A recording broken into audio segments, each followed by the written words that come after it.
నిన్నగాక మనం భీమవరం వచ్చి ప్రధానమంత్రి అల్లూరి సీతారామరాజు గారి ఒక విగ్రహాన్ని ఆవిష్కరించి గిరిజనులు ఆదివాసుల హక్కుల్ని కాపాడుతానని చెప్పాడు. గిరిజనులు ఆదివాసుల కోసం పోరాటం సాగించింది ఎవరండి? మన్యంలో అల్లూరి సీతారామరాజు. అల్లూరి సీతారామరాజు అంటే ఈ తాజాగా ఉన్న మన దీనిలో ఎవరు అల్లూరి సీతారామరాజు వేషం వేసి మెప్పించాడు? కృష్ణ. ఎన్టీ రామారావు కృష్ణుడు అంటే ఎన్టీ రామారావు, అల్లూరి సీతారామరాజు అంటే కృష్ణ అని వస్తాడు. ఆ విధంగా సినిమా తీసాడు, జనలేకపోయాడు. అట్లాంటివన్నీ డయాస్ మీద తీసుకురాకుండా ఈ చిల్లర బేరగాడిని చిరంజీవి తీసుకెళ్ళి పక్కన పెట్టుకున్నాడు. అంటే అల్లూరి సీతారామరాజు ఆశయాల్ని అక్కడే ధ్వంసం చేశాడు. నిజంగా అల్లూరి సీతారామరాజు ఆశయాలకి రెస్పెక్ట్ ఉంటే కృష్ణ లాంటి వాళ్ళని తీసుకెళ్ళి కూర్చొని పెట్టుంటే అయ్యా మన అల్లూరి సీతారామరాజు అనిపిస్తుంది ఆనందపడేవాళ్ళు.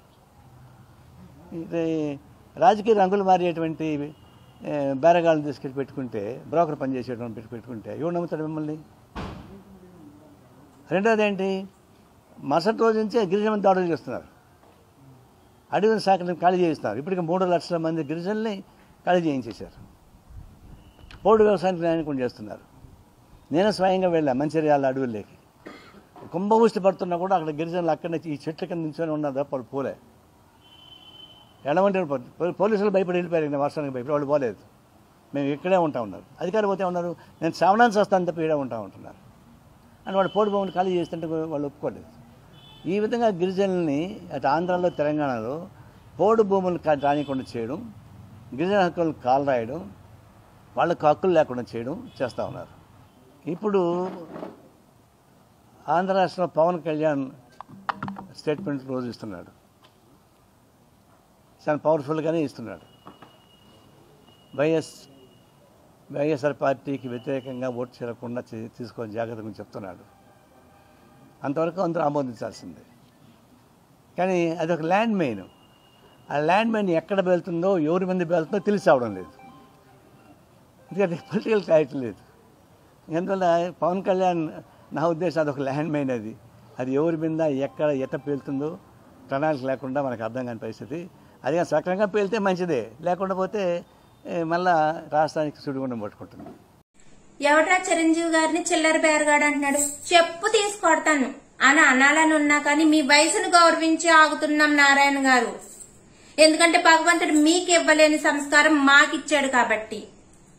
మీరు దమ్ముంటే ధైర్యం ఉంటే మోదీ గారిని అడగండి, కృష్ణ గారిని ఎందుకు పిలవలేదు అని. చిరంజీవి గారిని ఎందుకు అంటున్నారు మీరు? అసలు దొంగలు పడ్డ 6 నెలలకి కుక్కలు మరుగునీయని ఎప్పుడు ఆవిష్కరణ జరిగింది సీతారామరాజు గారిది, మీరు ఎప్పుడు మాట్లాడుతున్నారు? అంటే మీకు ఏ చిల్లర బేరగాడి ఇచ్చిన చిల్లర అందుకుని మీరు చిరంజీవి గారిని విమర్శిస్తున్నారు. రాష్ట్రాన్ని కాపాడడానికి అలాంటి 3 దేవుళ్లు పుడితే అదే రాష్ట్రాన్ని నాశనం చేయడానికి మీకు లాంటి కౌరవులు 100ల కొద్దీ పుట్టడం వల్లే మన రాష్ట్రం ఇలా దరిద్రంగా తయారవుతుంది. నిజంగా మీకు మానవత్వం ఉందా? వయసు పెరిగింది, కనీస సంస్కారం ఉండాలి కదా. ఏ వ్యక్తిని ఏం మాట్లాడుతున్నారన్న విషయాన్ని, ఆ వ్యక్తిని అలా మాట్లాడితే ఎంతమంది మనోభావాలు దెబ్బతింటాయన్న విషయాన్ని కూడా మీరు గమనించి మాట్లాడాలని, ఇంకొకసారి గాని చిరంజీవి గారిని మర్యాద పూర్వకంగా గాని మాట్లాడకపోతే ఊరుకునేది ఉండదు అని మరీ హెచ్చరిస్తున్నాం. ఏ రోజైనా కానీ నేత్రదానం కానీ లేకపోతే రక్తదానం కానీ ఆక్సిజన్ పంచిపెట్టారని కానీ ఏదన్నా చేసిన మొహమైనా అది ఏ అర్హతతో మీరు చిరంజీవి గారి గురించి మాట్లాడుతున్నారు అసలు?